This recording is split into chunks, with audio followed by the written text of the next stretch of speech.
With 15 million single people in the UK, there have never been more of us living alone.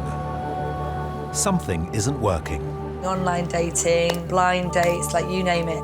I've tried it all. So how far would you go to find true love? I'm somebody who believes in true love. That's the only thing I've wanted my whole life.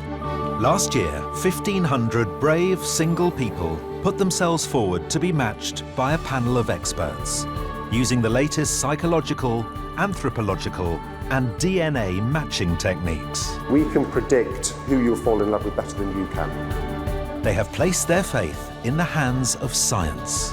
Who's getting married today? And agreed Wedding day! to marry their match. You're shining your shoes to get married to a stranger. A person they have never met. I've never been a wife before. This is an arranged marriage. Are you ready for a marriage, Jason? It's an arranged marriage based on science. It's pretty scary. In front of their friends and family, they will take vows binding them together I mean, that's just nuts. in a legal marriage. They will have a traditional wedding day, a honeymoon. I'm going head first. Okay, it's real. I definitely did this. And then move in together. Hello. This is getting a bit serious now. After 5 weeks, the newlyweds decide whether to stay together or get a divorce. If it goes wrong, it's a pretty big deal. Can science predict? I just don't know whether we have a connection. Dr. Mark Coulson proposes the first match. Jerome and Sam P. I think from my data, it's an immediate deal breaker because Jerome wants a younger partner. No, I mean, there is a considerable age difference between them. I think we've got better matches on the table. Yeah. The next match is up for discussion. Bob with Taryn. When you look at them and you look at the data I've got, this is a great short-term relationship, these two. I have a major question mark over whether they would actually last the course. In a relationship, I guess, most of all, I'm looking for a soulmate, have children with, make a home with. I want to pass my genes onto someone and procreate and have little mini-me's running around. Sadly, we don't have matches for Petra and Richard.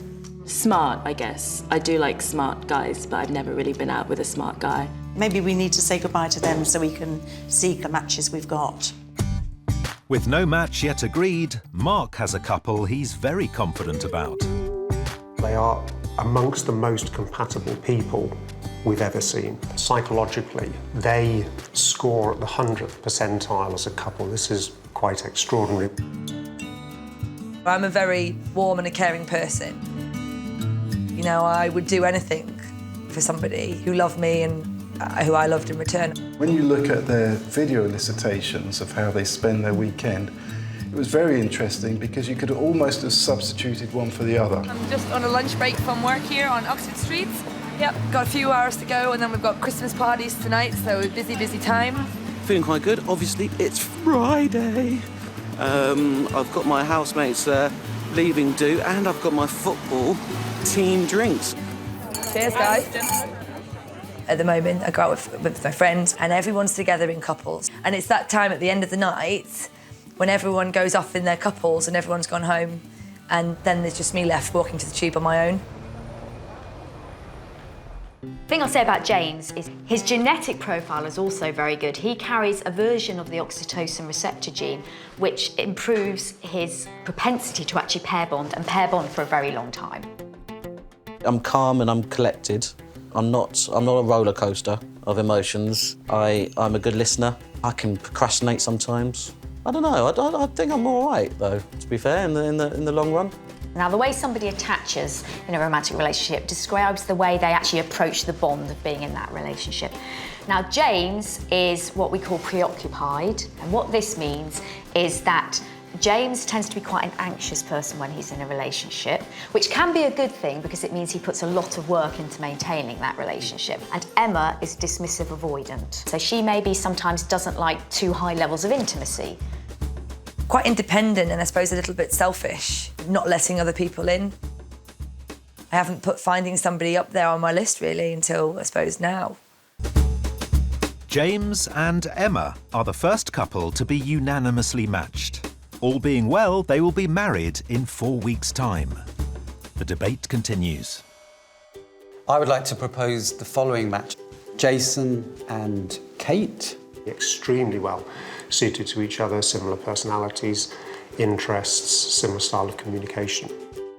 Sometimes you get home and it'd be nice if somebody was there. It's important that my potential partner looks after himself, and if she's fit, then we're both on the same wavelength, we both have similar goals. Jason is very symmetrical facially, which is an indicator of very strong genes. He also has a good income, he owns his own house, so in terms of his resources that he can bring to the relationship, those are really strong. Kate. I'm a personal trainer. I like to make people feel good about themselves.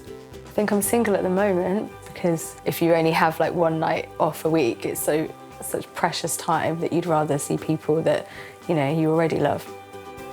Kate's got similar outlooks to Jason. She's ambitious, she's into sport. I think there's real possibilities here. They're both secure in terms of their attachment profile, and that is just the pinnacle of bonding.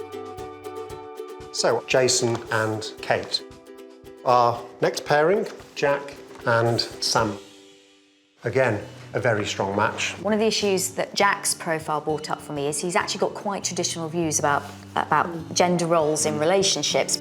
I think I am probably ready to settle down now. I guess I'm a bit of a mum's boy. She often says she wants me to settle down and find someone that's quite special. I was very struck when I met them both how very similar views they have on family. You know, they really enjoy socialising with their family. Their family's very, very important to them. I'm really close to my family, so it's really important for me that my partner would get involved in that. What came through was this commitment to a kind of traditional way of thinking about how they want to run their life. I want someone that's driven and ambitious. Ambition is a massive thing for me. I think it's really important and I find it really attractive in a man. So we've got two people here who are really committed and would work at this relationship. Jack and Sam are the experts' final couple. After 12 months of searching and 5 hours of debate, the experts have found 3 strong matches. Hello. Oh, hi James, it's Jo Coker. I've got some very good news for you. We have found a very good match for you. Oh, I'm assuming I can't swear right now. Well, you can if you want. Hannah, we're absolutely unanimous. All I can tell you is her name. Wow. Her name's Emma. Emma. Nice. We have found a really good match for you. I can tell you his name, but that's all I can tell you. His name is James. Wow, okay. Jeez. Is he hot? I'm joking, it was a joke. I'd be nervous if I knew the bloody woman, let alone only knowing her name. Hello? Hi, is that Kate? Yeah, speaking. I've got some really exciting news. His name is Jason. I got through! Oh my God! So I'm gonna get married. Hi Jason, it's Jo Coker. Yeah. And we found a really strong match for you. Yeah. Her name's Kate. That's amazing news. That is, that's pretty crazy. Thanks, Joe. Bye. I'm delighted to say that the experts were unanimous in a match for you, Sam. Oh my God. His name is Jack. This is the most mental thing I've ever done. We're just so excited that they said that there's someone for you, Jack. How's that feel? Wow. Pretty amazing. You really found someone, wow. Shit, I'm getting married. Oh.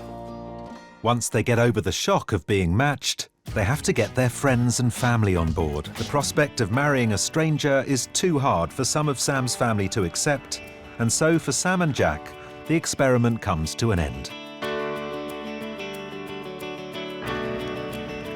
In terms of Sam and Jack, one of the reasons we matched them was that actually they both had quite traditional views on how a family should be. And I think the fact that her family weren't on board, for her, was actually quite a big hurdle to get over in terms of actually going forward in the process and getting married. It was really hard, it was sad. I just hadn't really thought as much as I should have done about what if this doesn't happen. I didn't take it personally because you can't, and you can't be annoyed at someone for not wanting to marry a stranger, you know. It must have been quite a difficult decision for Sam to make. The best way of looking at it is she could have done it even later down the line. You know, she could have done it at the altar or something, which would have been far worse. So, you know, I respect her for doing it sooner. After only 2 weeks of marriage, Kate and Jason's relationship is over. They've moved out of the flat they briefly shared and are back in their separate homes. Kate and Jason chose not to see each other again. The build-up was all about the wedding, and then on the wedding day you've got all this adrenaline and you're so excited to meet each other, and your friends and family are there, that as soon as we got to the hotel we were staying at, I think the emotions just hit us both, and we both had a bit of a freak out of like, oh my God, it's only just sunk in. On the honeymoon, I tried probably a bit more than him just to try and get comfortable and ease in, and you know, I suggested going to like the hot tub and having a drink, not to like do anything, but just to try and calm our nerves a bit and just to try and get to know each other. There was some smooching in the hot tub and it didn't feel that natural. It might have looked okay on camera. I started to feel that we were putting on a bit of a performance. He was being affectionate in the right ways, but almost just felt that he was doing it by the book, holding my hand and opening doors and, you know, putting his arm around my shoulder, but there was nothing else. There was no signs of kind of real affection. I think a part of my brain thought if I go along with it, then the reality will catch up. One of those things where if you put something into action for long enough, the routine of it will actually make it real. I think if we'd really liked each other and we really got on well, then the filming wouldn't have been so much of an issue. It was an issue because we weren't really feeling it. We need to be realistic. With any relationship, it takes work and effort, and the science, as part of this experiment, will take a couple to a certain way along the journey, and it runs the risk, as does any relationship, it runs the risk that it might not work. Now I just want to get out there and be me, and I've booked myself in for loads of events. I'm doing like an obstacle, a triathlon, a duathlon. I'm excited for the future now. I still feel generally positive about it all. I think that it has been a whirlwind, it's been an experience. Yeah, it wasn't meant to be.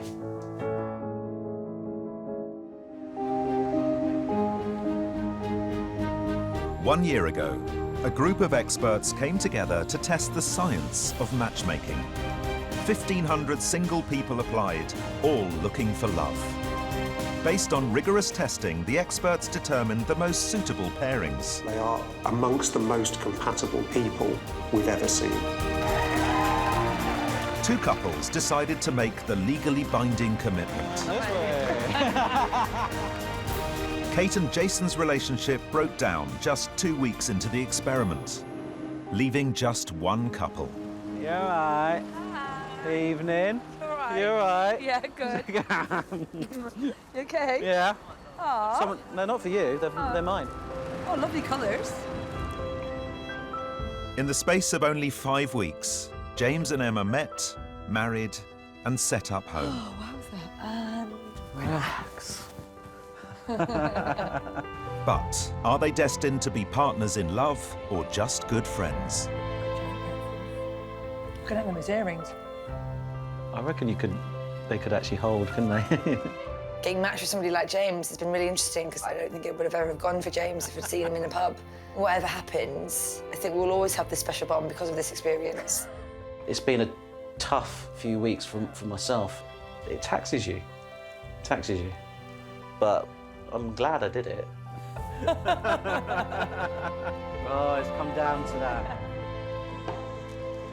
Come in, Buzz. Take a seat. Psychotherapist Joe Coker and Reverend Nick Devonish have come to hear their decision. How's the time been over that 5-week period? Every day since we met, it's been a learning, really, in terms of what you like, what you don't like. How you react to things. Yeah. I am quite tactile naturally, and I've realised that Emma isn't quite there. She needs to know the person a little bit more, I think, to kind of feel comfortable, especially when there's other people involved. No, there you go. Go on, keep going, darling. And you know, I found that quite tough. I mean, it was more of my problem than hers because she never told me not to do stuff or act in certain ways. Really. Well, I kind of did. Yeah, well, you did it with your eyes. So there's been kind of adapting to each other's kind of needs and Absolutely. And wants. I think there's been a lot of compromise, a lot of, you know, we've had to consider each other in what we do, really. I'm a little bit more timid, whereas Emma's quite good. She just kicks the front door in and just, you know. Oh, thanks, James. in a nice feminine way, but you know, she just gets rid of all the faff. You just have a different way of doing it. Yeah, exactly. You know, but in a nutshell, you know, we've had a great 5 weeks, I think. Yeah. That sort of really brings me to the moment, really, in that are you going to stay married or are you going to seek a divorce? Dun, dun, dun. We're not getting a divorce right now. Fantastic. Yeah. Congratulations. So that means you're staying married? Yeah, pretty much, yeah. Congratulations. Okay. Congratulations. Bring it in. Congratulations.